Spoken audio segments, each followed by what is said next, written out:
In this section of choosing toys for your dog, we are going to be talking about stuffed toys and stuffies, all right? And so this is one, like we've said before, every dog is individual, and it's about getting to know your dog. So for some dogs, they like to carry around soft toys. They will generally carry them softly, kind of favor them, baby them, suckle at them, things like that. And in those kind of cases, there's absolutely nothing wrong with soft toys.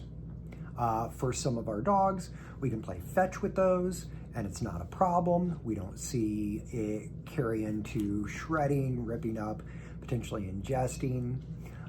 The same can be said with squeaker toys. Some dogs will just carry around and they just want to squeak and self-satisfy. No problem with that. In the case that we're talking about, soft toys where our dog is ripping out the squeaker, this is one where typically I'm not a big fan then of giving the dog squeaker toys.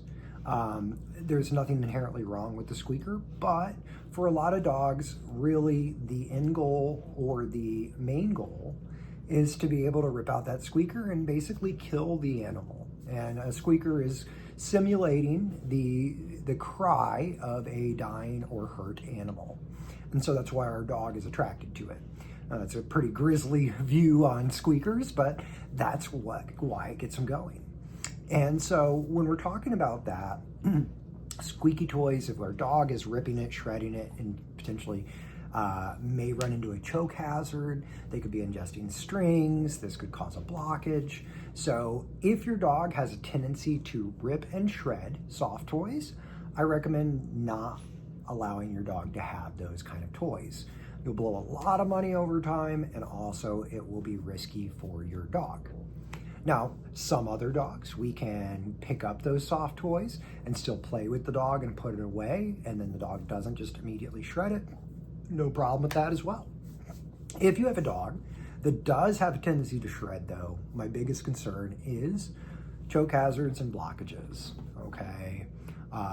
So we also want to think that if our dog has a tendency to shred those things, it can sometimes be confusing for a dog that if it's okay to shred this toy, then, you know, our pillow, which is made of fabric, and stuffing is going to kind of look the same to them. So I like this to be very, very clear to the dog, what we play with, what we don't, all right?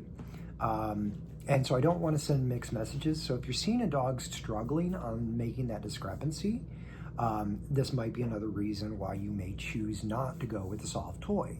Now there are toughies or tougher based soft toys that are supposedly shred proof.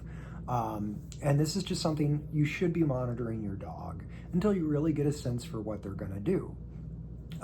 If you see your dog is one of those dogs that just picks at the threads and just works around the edges, then even those toys will eventually get shredded and ripped up. And so this is something where I just want to say, monitor your dog, get to know your dog, and then if we are worried that there could be any one of those concerns, once again, potential choke hazard, potential ingesting, blockage, any of those things, that I'm probably going to avoid soft toys, okay? If your dog does fine with them, great, your dog does fine with them. So I really think that's an individual basis thing. I will tell you why I personally don't select toys with squeakers, and just to make people aware of some other factors in this. Okay, with puppies, if you have a dog that's higher prey drive, might be having a hard time learning not to bite hard, things like that. We often hear about people who will say ouch in a high-pitched voice with their puppies, but then they're also the puppies playing with squeaker toys, right? And so we are desensitizing the sound of pain quite frequently. Just honestly, we are desensitizing that squeal, that sound of pain that another puppy might make, or that we might make if our dog bites us or mouths on us too hard. So just know that you're kind of removing that sensitivity to that sound. That doesn't mean that there's not other ways to address it, but just something to keep in mind. I personally can't stand the sound of a constant squeaker. I occasionally will give my dog a toy that squeaks, but I'm just not a big fan of it. For me, once again, I'm looking for engagement from my dog. I'm looking to be a part of that play with my dog. And a squeaker can be part of that, but typically that's not something that I need as much. I will have some dogs where it's just like, look, the squeaker is what makes this game work for this dog, and that's fine. There's no real problem with that. So typically, I don't go for squeakers. Does that mean they're bad? No. So any of our soft toys, it just comes back to, are we seeing a potential for danger, choke hazard, obstruction? Is our dog shredding it and ripping it? Are they having a hard time creating discrepancy towards other items in the house? Are we potentially kind of encouraging that? We could. Similar materials, right? So if this is fine, why is this not fine? Things like that. So those are my considerations on soft toys. Just watch your dog. Definitely, if I'm going to be leaving and I have seen my dog has a tendency to shred, I'm probably not going to leave those down for my dog at those moments. Okay, unless I just know that my dog's not ingesting, things like that. So those are my considerations. Are soft toys good or bad? Nope, I'm pretty neutral on them. Are squeakers good and bad?